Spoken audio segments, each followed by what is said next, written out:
Reading कैसे सिखाएं, बच्चों को इंग्लिश रीडिंग कैसे सिखाएं, बच्चों को अंग्रेजी पढ़ना कैसे सिखाएं।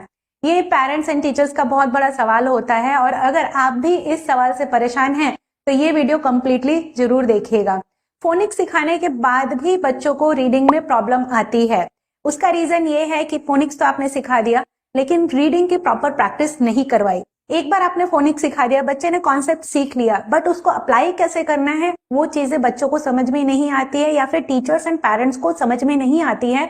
इस कारण से बच्चे प्रॉपर रीडिंग नहीं कर पाते हैं। यहाँ इस वीडियो में मैं आपको 7 स्टेप्स ऑफ रीडिंग बताने जा रही हूँ। अगर आपने ये स्टेप्स प्रॉपरली फॉलो कर लिए तो रीडिंग में आपका बच्चा कभी भी पीछे नहीं रहेगा या फिर आपका स्टूडेंट्स कभी भी पीछे नहीं रहेगा। सो इस वीडियो को कंप्लीटली देखिएगा और समझने की कोशिश कीजिएगा। So let's start. First of all take only 1 paragraph. अगर आपका बच्चा फर्स्ट स्टैंडर्ड में है या फिर किसी भी स्टैंडर्ड में है तो आपको एक पैराग्राफ ही लेना है। आपको पूरी की पूरी बुक या पूरा का पूरा चैप्टर या फिर पूरा का पूरा पेज पढ़ाने के बारे में नहीं सोचना है एक बार में। First of all you have to take only 1 paragraph जिसमें 4-5 लाइन्स हो। छोटा पैराग्राफ लीजिए। रीजन क्या होता है कि बच्चे जब बहुत सारा देखते हैं एक साथ तो वो घबरा जाते हैं। पेरेंट्स और टीचर्स को भी लगता है हमें इतना सारा पढ़ाना है या फिर पढ़ना है, बट एट अ टाइम आप सिर्फ 15 मिनट्स का टारगेट रखिए कि हमें 15 मिनट्स पढ़ाना है। तो उससे क्या होगा, चंक्स में आप वर्क को डिवाइड कर सकते हैं एंड बच्चे, टीचर्स, पेरेंट्स किसी के माइंड पे भी लोड नहीं होता है कि हमें इतना सारा एक बार में करवाना है। Just take 1 paragraph at a time. उसके बाद बच्चे को रीड करने के लिए बोलिए। अगर आपको लग रहा है कि बच्चे को थोड़ी बहुत रीडिंग आ रही है तो उनको रीड करने बोलिए और उस समय उनको हेल्प मत कीजिए। Let them do mistakes. ये हमारा बहुत ही ज्यादा इंपॉर्टेंट स्टेप होता है।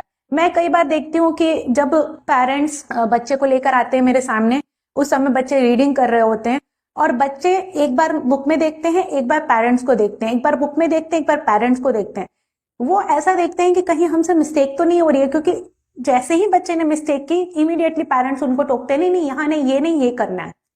सो बच्चे का एक तो कॉन्फिडेंस डाउन होता है और वो खुद से रीड नहीं कर पाते हैं।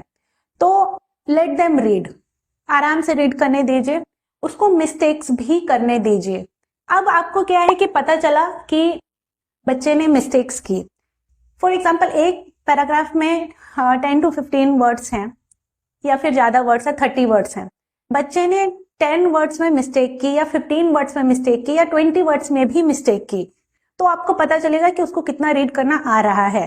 अभी आपको क्या करना है, next right down the wrongly red words या फिर स्किप्ड वर्ड्स। कुछ वर्ड्स बच्चे स्किप भी कर देंगे तो एक्सेप्ट इट, क्योंकि ये प्रॉब्लम एरिया है, हमें उसे एक्सेप्ट करना पड़ेगा। उस समय आप आंखें दिखा रहे हैं बच्चे को कि तुमसे गलत कैसे हो गया, या फिर डांट रहे हैं या फिर बता रहे हैं कि तुमको तो मैंने ये पढ़ाया था, तुमको नहीं आ रहा है। नहीं आ रहा है इसीलिए हम सिखा रहे हैं। पहले मिस्टेक्स को एक्सेप्ट कर लीजिए। So write down the wrongly read और skipped words in notebook. So जो भी वर्ड्स बच्चे ने रॉन्ग पढ़े हैं उसे नोटबुक में लिख लीजिए। आप अगर आपकी खुद की बुक है या फिर बच्चे की पर्सनल बुक है तो आप उसमें पेंसिल से अंडरलाइन भी कर सकते हैं। Now segregate those words as per phonics rules.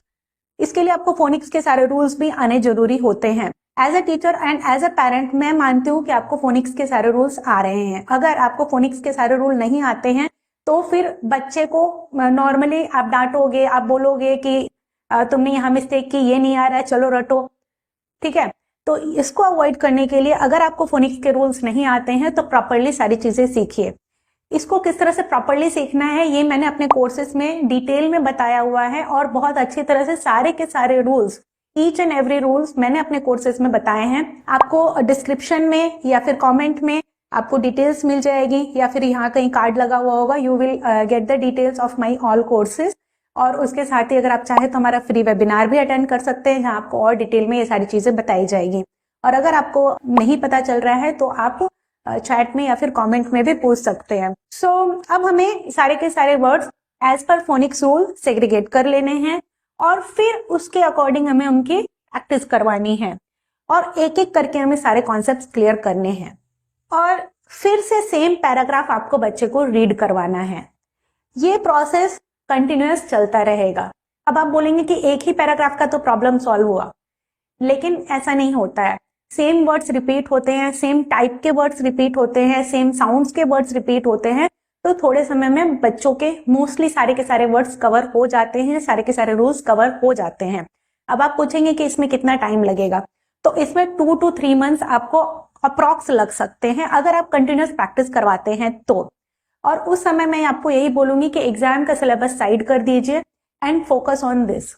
मेरे पास 8th स्टैंडर्ड के बच्चे आते हैं, 9th के बच्चे आते हैं, 7th के, 6th के, किसी भी क्लास के बच्चे आते हैं। If they are not clear in reading, I am not teaching them syllabus. And मैं आपको क्लियरली बता दूं कि अगर बच्चे को रीडिंग और स्पेलिंग प्रॉपरली आ रही है तो फिर उसको मुझे सिलेबस भी करवाने की जरूरत नहीं पड़ती है, क्योंकि स्कूल्स में जो भी पढ़ाया जाता है वो बच्चे खुद से रीड करके समझ भी लेते हैं।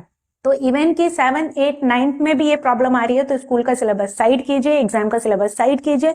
3 to 6 मंथ भी आपको लग सकता है। अगर बच्चे बड़े हैं, 5, 6, 7 में हैं, 8, 9 में है, तो बच्चों को टाइम भी लग सकता है। आपको ये चीज आपको बार बार थोड़े समय तक करवानी पड़ सकती है। ओके, इसी तरह से स्पेलिंग की प्रैक्टिस कैसे करवानी है वो भी मैं आपको आगे के वीडियोस में बताऊंगी। तो यहाँ पर जो मैंने आपको स्टेप्स बताए कि segregate those words as per phonics rule, तो वहां पर क्या करना है आपको कि शॉर्ट वाउल साउंड के अकॉर्डिंग उसको सेग्रीगेट करना है, लॉन्ग वाउल साउंड के अकॉर्डिंग सेग्रीगेट करना है, मैजिक ई, डाइग्राफ, या फिर और भी बहुत सारे ब्लेंड्स में प्रॉब्लम आ रही है, या फिर साइट वर्ड्स में प्रॉब्लम आ रही है, ये आपको देखना पड़ेगा। एंड अकॉर्डिंगली आपको 1 by 1 कॉन्सेप्ट क्लियर करते जाना है और फिर आगे बढ़ते जाना है। अगर आप ये चीज नहीं कर रहे हैं, इस चीज पे फोकस करके आप ध्यान दे करके आगे नहीं बढ़ रहे हैं, तो बच्चों को काफी परेशानी आएगी रीडिंग में। और जब भी आपको अवेयरनेस हुई, जब भी आपको पता चला, उसी समय से आप स्टार्ट कर दीजिए ये प्रोसेस करना, otherwise you will get so much problem. And यहाँ पर मैं आपको एक एग्जाम्पल भी बता देती हूँ। फॉर एग्जाम्पल कि मैं एक ही सेंटेंस ले रही हूँ, लेट देम डू मिस्टेक्स। आपने बच्चे को ये पढ़ने दिया, हो सकता है कि बच्चा कुछ भी नहीं पढ़ पा रहा है, LET कर रहा है, LETTHEM, इस तरह से भी बच्चे पढ़ते हैं। तो समझिए कि उसको बिल्कुल भी साउंड्स तो आ ही नहीं रहे हैं, वो सिर्फ लेटर्स पढ़ रहा है। दूसरी तरह की मिस्टेक्स कैसे हो सकती है कि उसने पढ़ा लेट, या फिर कई बार लीट भी पढ़ देते हैं बच्चे, और फिर थेम पढ़ दिया क्योंकि उसको TH का साउंड थ पढ़ाया गया, ठ पढ़ाया गया। ई को, ई का साउंड ई होता है, ए होता है, कब ई होता है, कब ए होता है, वो उनको पता नहीं चल रहा है। फिर डू समझ में नहीं आया, या फिर डो उसको पढ़ दिया, या फिर ये बड़ा वर्ड देख करके रुक गया। ठीक है, तो आपको एक एक करके पहले देखना है कि बच्चा कहाँ पर मिस्टेक कर रहा है। अगर लेट में बच्चा मिस्टेक कर रहा है, यहाँ पर वो कंफ्यूज है, तो ये 3 लेटर शॉर्ट साउंड का वर्ड है। डेम में कर रहा है तो ये भी बेसिकली CVC ही है, like consonant vowel consonant short sound ही है, लेकिन TH का साउंड यहाँ पर द है। TH के 2 साउंड्स होते हैं, TH का साउंड थ एंड द, तो यहाँ पर TH का साउंड द है, the, E, M, them, then D और डू, और यहाँ पर ओ का लॉन्ग साउंड है, डी और डू, ओ साउंड नहीं है या ओ साउंड नहीं है। देन मिस्टेक, इसको भी हमें तोड़ तोड़ करके करवाना है, जैसे कि इसमें 2 सिलेबल्स हैं, MIS मिस, ये शॉर्ट साउंड के बेसिस पे हो गया, TAKE टेक, ये लॉन्ग साउंड एंड मैजिक ई वाला हो गया, एंड एस हमने प्लूरल बनाने के लिए एस ऐड किया। तो इस तरह से तोड़ करके आपको करवाना होता है, और इसके लिए आपको ये सारी चीजें आनी जरूरी है।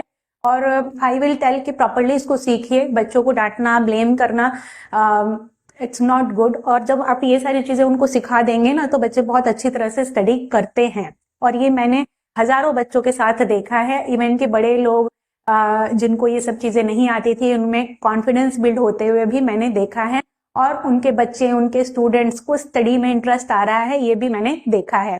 सो अगर आपने ये सारी चीजें अभी तक अप्लाई नहीं की है तो अप्लाई कीजिए।